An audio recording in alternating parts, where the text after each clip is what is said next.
5 seconds. Start. उपाध्यक्ष महोदय, वर्तमान वित्त अधिनियम सदन के सामने प्रस्तुत है विराम। इस बिल पर मुझे बोलने के लिए आपने समय दिया, इसके लिए मैं आपका आभारी हूँ विराम। इस बिल का एक विशेष महत्व इसलिए भी है कि यह संकट काल में पेश हुआ है विराम। चीन ने हमारे देश पर हमला किया, देश पर संकट आया, राष्ट्र को चुनौती मिली और इस चुनौती को हम सबने स्वीकार किया, जिसके लिए पैसे की आवश्यकता हुई विराम।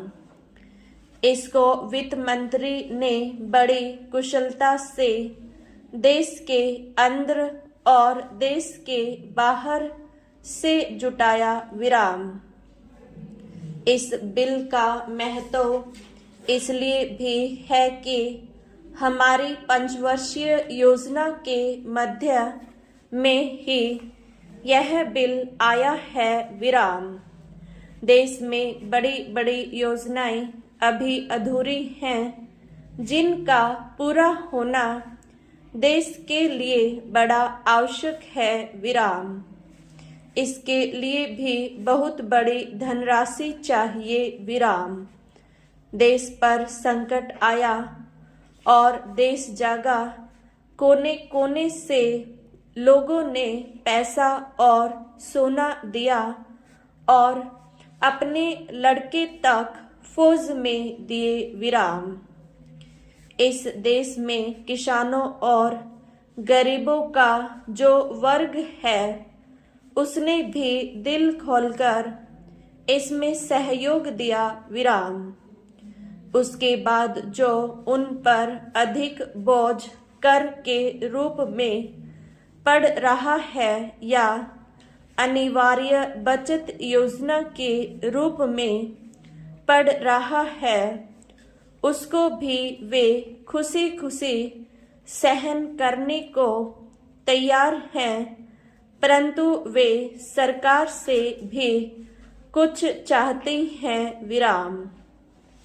वे चाहते हैं कि उनकी जो गाढ़ी कमाई का पैसा है, खून पसीने का जो पैसा है, वह व्यर्थ के कार्यों में न जाए और उसका सदुपयोग हो विराम।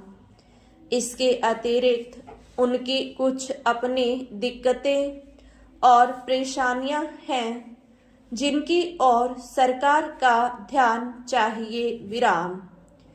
इस आपातकाल के समय में तो उनके इन आए दिन की कठिनाइयों से राहत मिलनी चाहिए विराम। ऋण लेने में और अन्य कामों में जो अड़चनें पड़ती हैं, वे दूर की जाएं विराम।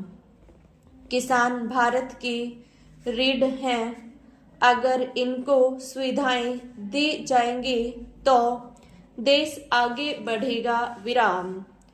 आज जहां देश के साधारण लोगों ने इस सरकार का हाथ बटाया, वहां एक वर्ग ने, जो कि धनी वर्ग कहलाता है, अपने साधनों के अनुसार सरकार के सुरक्षा कार्यों में सहायता नहीं की विराम।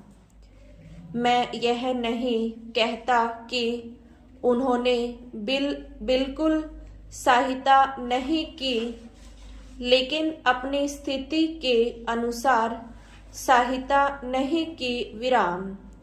जहाँ तक योजनाओं का संबंध है, इस देश को समृद्धशाली बनाने के लिए योजनाओं पर काफी काम हो रहा है विराम।